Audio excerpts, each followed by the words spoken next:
Footing ने मुस्कुराते हुए कहा, क्या तुम मजाक कर रहे हो? मेरी प्यूइंग ग्रुप का बाजार मूल्य सैकड़ों बिलियन में है। ये बिल्कुल नहीं कि उतने में ही फूटिंग का फोन बजता है। फूटिंग ने कॉल उठाकर कहा, हेलो डैड। तभी कॉल में दूसरी तरफ से उसके डैड ने कहा, बेटे हम बैंकरप्ट हो चुके हैं, हमारे शेयर दबा दिए गए हैं। उसके अलावा हमारे जितने भी शेयर बिखरे पड़े थे वे सब विदेशी कंपनियों ने खरीद लिए हैं। फिर वे हमारे पैसे दान कर रहे हैं। जल्दी से कोई छिपने की जगह ढूंढो, हम ये पैसा अब इस जीवन में किसी को वापस नहीं कर पाएंगे। फूटिंग ने हद से ज्यादा चौंकते हुए कहा, क्या हमारी फैमिली बैंकरप्ट हो गई? ये सुनकर फूटिंग के हाथ से उसका नीचे फोन गिर जाता है। अभी भी उसका फोन जमीन पर लुढ़क रहा होता है। ये सब देखकर जू जीयू ने हैरान होते हुए कहा, हस्बैंड क्या हुआ? क्या कमरा अभी तक बुक नहीं हुआ है? क्या हुआ? लेकिन बिना कोई जवाब दिए फूटिंग ने जू जीयू को जोर से एक थप्पड़ लगाते हुए चिल्लाया, ये सब तुम्हारी गलती है। फूटिंग ने गुस्से में चिल्लाया, इन लोगों की वजह से मैं मुसीबत में पड़ गया हूँ और तुम पूछ रही हो कि क्या गलत है? तभी फूटिंग धड़ाम से नीचे अपने घुटनों पर बैठ जाता है तो लकड़ी के फर्श से घुटने टकराने की बहुत जोर से आवाज आती है।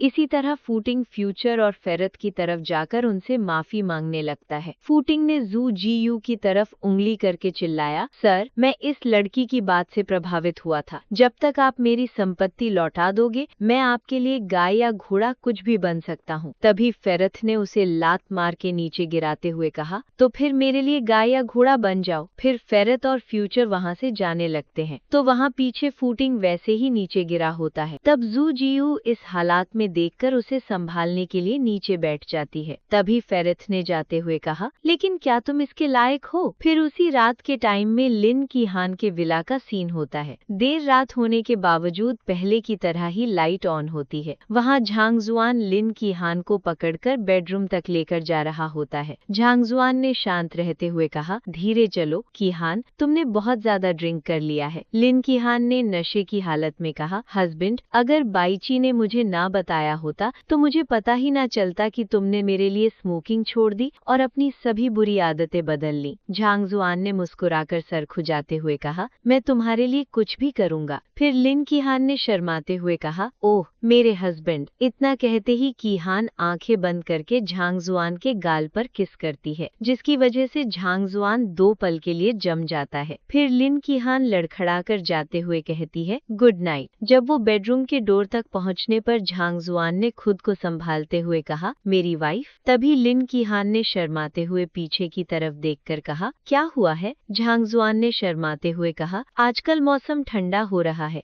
मैं हमेशा रात में जाग जाता हूँ, क्या तुम मेरे साथ सोना चाहती हो? लिन कीहान ने मुंह बिगाड़ते हुए कहा, ठंडा मौसम? इतना सुनते ही लिन कीहान का पारा चढ़ता है। वे गुस्से में आ जाती है, मेरे ख्याल से ये थर्मोमीटर घर का टेम्परेचर दिखा रहा है। लिन कीहान ने गुस्से में चिल्लाया, अभी ऑफिशियल तौर पर तुम मेरे पीछे नहीं पड़े हो। इतना कहते हुए वे बेडरूम में जाकर जोर से डोर बंद कर देती है। झांगजुआन हैरान होते हुए कहा, पीछा करूं? इतने में झांगजुआन के फोन पर कॉल बजने लगता है, लेकिन स्क्रीन में किसी का नाम नहीं दिखाया जाता है। झांगजुआन ने कॉल उठाकर कहा, हेलो। सामने से बाईची ने कहा, बॉस आपने आज दोपहर को फूटिंग के बारे में पूछा था ना? वो व्यक्ति पछतावे से अपना सिर पकड़कर फूट फूट कर रोने लगा। तभी झांगजुआन ने नींद में आंखें खुजाते हुए कहा, नहीं, मैं पूछना चाहता हूँ कि लड़कियों को कैसे पटाया जाए। तभी बाईची ने झिझकते हुए कहा, बॉस आप लड़कियों को जीतने वाले के रूप में जाने जाते हैं, क्या आपने इससे पहले कभी किसी लड़की का पीछा नहीं किया? तभी झांगजुआन ने गुस्से में चिल्लाया, बकवास। ब्रिटिश रॉयल फैमिली की बेटी, स्वीडिश रॉयल फैमिली की लड़की, क्या वही लोग नहीं थे जिन्होंने सबसे पहले मुझे टीज किया था? तभी बाईची ने मुस्कुराते हुए कहा, अरे मेरे एक्सपीरियंस के अनुसार उन्हें बस पैसे दे दो। तभी झांगजुआन बिना कुछ कहे अचानक ही कॉल काट देता है। झांगजुआन सोचता है, इस लड़के को लड़कियों के बारे में कुछ भी नहीं पता। ऐसा लगता है कि मैंने कीहान को कभी कोई उपहार नहीं दिया। फिर यिनजू विलेज कमेटी सेक्रेटरी ऑफिस में लिन कीहान किसी के साथ आई होती है। लिन कीहान ने कहा, उस स्थिति में क्या आप अनिलैटरली से कॉन्ट्रैक्ट कैंसिल करना चाहते हैं? तभी वहाँ सामने बैठे ऑफिसर ने कहा, प्रेसिडेंट लिन, हम किसान हैं इसीलिए हम बहुत सी बातें नहीं समझते। पहाड़ों में झरने खोदे जाने से पहले हमें ये नहीं पता था कि वे इतने वैल्यूएबल हैं। उस सेक्रेटरी झाओ ने हल्की मुस्कान के साथ कहा, अब बहुत सी कंपनियां हमारी तरफ दौड़ रही हैं और आपकी लिन कंपनी द्वारा दी जा रही कीमत शायद उन सब की तुलना में थोड़ी ज्यादा कम है। तभी लिन कीहान के साथ आई लड़की ने चिल्लाया, हमने कीमत स्पष्ट रूप से बता दी है। अगर हमारी लिन कंपनी सड़क बनाने में आपकी मदद ना कर रही होती तो ऐसा नहीं होता। कोई भी कंपनी आपके साथ कभी कोऑपरेट नहीं करेगी। सेक्रेटरी झाओ ने एटीट्यूड में कहा, अरे वो तो तुमने खुद किया है,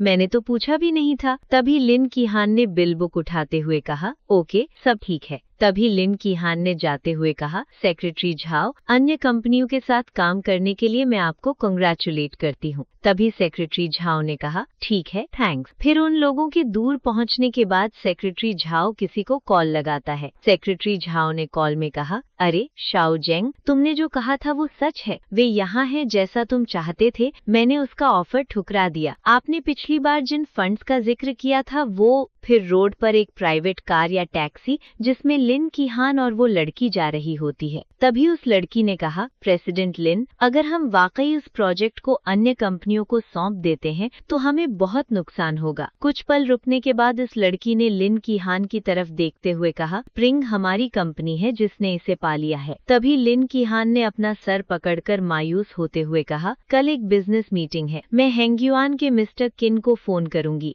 इस बार मुझे सचमुच उनकी मदद की जरूरत है। उस लड़की ने शांत रहते हुए कहा, प्रेसिडेंट लिन, क्या आप चाहेंगी? लिन कीहान ने ऊपर देखकर गुस्से में कहा, खैर, मिस्टर किन के पीछे जो व्यक्ति है जिसने पहाड़ को उड़ाने का इतना शानदार सुझाव दिया है, उसके पास कोई सोल्यूशन जरूर होगा, लेकिन मुझे नहीं पता कि वे हमारी मदद करेंगे या नहीं। फिर दूसरे दिन सिल्वर स्टेट बिजनेस मीटिंग में झांग जुआन और लिन कीहान दोनों एक साथ आए होते हैं। लिन कीहान ने मुस्कुराते हुए कहा, झांग जुआन, इस तरह की बिजनेस मीटिंग तुम्हारे लिए बहुत बोरिंग होगी। मेरे साथ आने के लिए थैंक यू। तभी झांग जुआन ने हंसते हुए कहा, मेरी वाइफ, तुम बहुत खूबसूरत हो, मुझे तुम्हारा ख्याल रखना ही होगा। तभी वो लड़की ने अचानक ही पीछे से लिन कीहान का हाथ पकड़ के चिल्लाया, प्रेसिडेंट लिन, इधर आइए, आप एक दूसरे के साथ अभी तक नहीं हुए हैं। तभी लिन कीहान ने खुद को संभालते हुए कहा, अरे जियायान, एक पल रुको। फिर कीहान, झांग जुआन और जियायान तीनों के चीयर्स करने का सीन दिखता है। फिर कुछ पल बाद लिन कीहान और जियायान वहाँ से जाने लगते हैं। लिन कीहान ने जाते हुए कहा, झांग जुआन, मुझे पहले उन्हें ग्रीट करने दीजिए। फिर झांग जुआन ने उन्हें हाथ से इशारा करते हुए कहा, हाँ ठीक है, मैं अकेला ही घूम लूंगा। फिर झांग जुआन स्टेयर्स के सामने खड़ा रहकर सोचता है, मुझे याद है कि किन रू ने कहा था कि वे कुछ ढूंढ रही हैं, इसीलिए मुझे अभी उससे मिलने जाना चाहिए। फिर झांग जुआन ऐसे ही वहाँ पर घूम रहा होता है, तब वे कुछ लोगों की आवाज सुनकर उनकी तरफ देखता है। फिर झांग जुआन ने उनके पास जाकर कहा,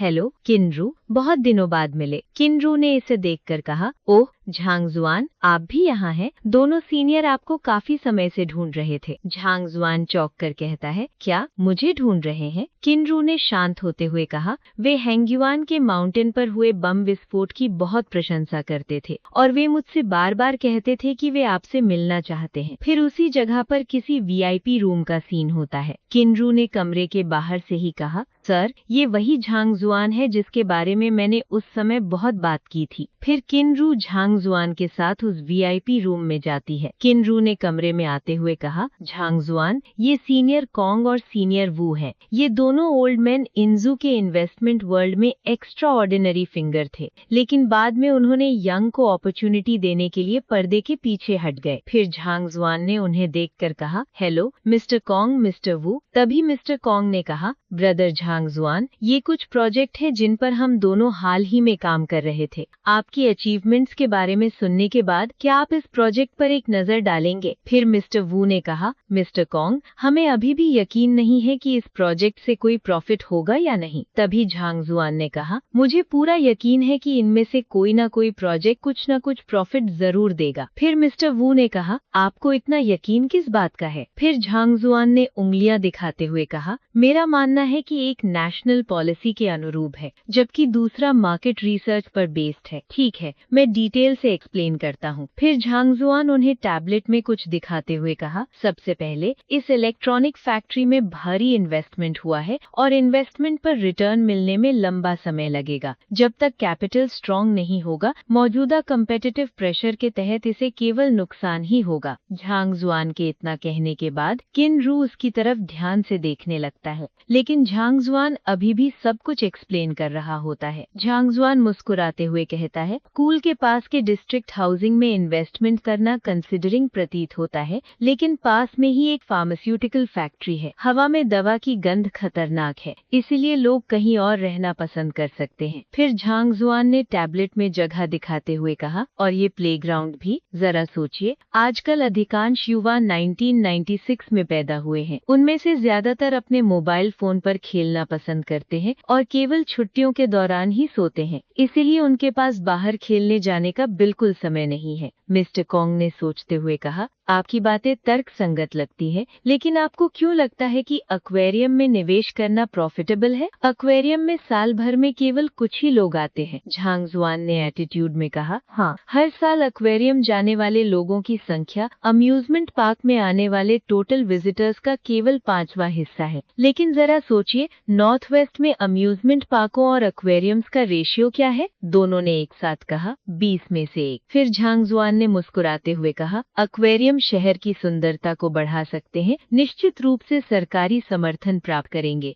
और इस एरिया में इसकी यूनिकनेस लगभग मोनोपोली के समान है। इससे प्राप्त होने वाले बेनिफिट सेल्फ एविडेंट है। फिर मिस्टर कांग ने मुस्कुराते हुए कहा, अमेजिंग, बहुत ही अमेजिंग। अगर आपका एनालिसिस ना होता तो शायद हमने गलत चुनाव कर लिया होता। फिर मिस्टर वू ने मुस्कुराते हुए कहा, ऐसा लग रहा है जैसे यांगजी वेव्स की पीछे वाली वेव्स आगे वाली वेव्स को धकेल रही हैं और आगे वाली वेव्स किनारे पर आकर टूट जाती हैं। जाए हुए मुस्कुराने लगता है। शायद पीछे से किनरू ने कहा, पहाड़ को उड़ाने का प्रपोजल देने वाले व्यक्ति से यही उम्मीद थी। झांगजुआन ने मुस्कुराते हुए कहा, मेरी ज्यादा तारीफ मत करो, मैं अभी भी तुम लोगों जितना अच्छा नहीं हूँ। झांगजुआन ने किनरू की तरफ देखकर कहा, ओह, लगभग समय हो गया है, मेरी वाइफ वहीं है, अगर मुझे बाद में वो नहीं मिली तो मुझे चिंता होगी। फिर झांगजुआन ने उस ओल्ड मैन की तरफ देखकर कहा, जब हमें दोबारा मिलने का मौका मिले तो चलिए साथ में एक ड्रिंक करेंगे। अगले ही पल तुरंत ही झांगजुआन मुड़कर सीधा रूम से बाहर भागने लगता है। ये देखकर मिस्टर कांग ने कहा, मैंने कभी सोचा भी नहीं था कि उनकी वाइफ भी यहाँ एक बिजनेस मीटिंग है। उनकी मदद से तो बस उस व्यक्ति के प्रेसिडेंट की पोजीशन संभालने का इंतजार बाकी था। तभी मिस्टर वू ने कहा, हाँ, वर्तमान जनरेशन को उनके जैसे किसी व्यक्ति की जरूरत है। फिर किनरू ने कहा, मुझे नहीं लगता कि वो प्रेसिडेंट लिन को पदभार ग्रहण करना चाहेंगे। ये सुनकर मिस्टर वू चौंकते हुए किनरू की तरफ देखते हैं। तभी मिस्टर वू ने मुस्कुराते हुए कहा, किनरू, तुम ऐसा क्यों सोचती हो? तभी किनरू ने कहा, क्योंकि उनकी वाइफ प्रेसिडेंट लिन है, लीन केहान। फिर झांगजुआन नीचे पहुंचता है। दूर से लीन केहान ने उसे देखकर कहा, हस्बैंड, इधर आइए। फिर झांगजुआन वहां पहुंचता है तो लीन केहान अपने फ्रेंड्स के साथ खड़ी होती है। लीन केहान ने कहा, हस्बैंड, मैं आपको इनसे मिलवाती हूँ। कुनियाओ मैनेजमेंट कंसल्टिंग कंपनी लिमिटेड से मिस सन और जियावे फॉरेन ट्रेड से मिस ले। तभी उनमें से रेड हेयर वाली लड़की ने कहा, केहान, हमारा इंट्रोडक्शन कराने की जरूरत नहीं, बस अपने हस्बैंड का इंट्रोडक्शन करा दो। फिर दूसरी लड़की ने कहा, हाँ, मैं सचमुच जानना चाहती हूँ कि कौन सा यंग मास्टर हमारी केहान का दिल जीत सकता है। लीन केहान ने मुस्कुराते हुए कहा, ये मेरे हस्बैंड है, इनका नाम है। लेकिन वो अपनी बात पूरी करे उससे पहले ही पीछे से किसी लड़के ने कहा, उनका नाम झांगजुआन है, जो लिन फैमिली का घर जवाई है, उसका कोई बैकग्राउंड नहीं है। फिर लीन केहान चौंकते हुए पीछे देखती है तो एक सूट पहना हुआ लड़का आ रहा होता है। उस लड़के ने मुस्कुराते हुए कहा, क्या मिस लिन उस तुच्छ व्यक्ति को अपर क्लास में लाना चाहती हैं? अगर आप उसे 10 मिलियन भी दे दें तो क्या आपको यकीन है कि वो इन्वेस्ट कर पाएगा? आज का अपना सफर यहीं तक का था। अब फिर मिलेंगे नेक्स्ट एपिसोड के साथ। Thanks for watching our videos. Please like and subscribe guys.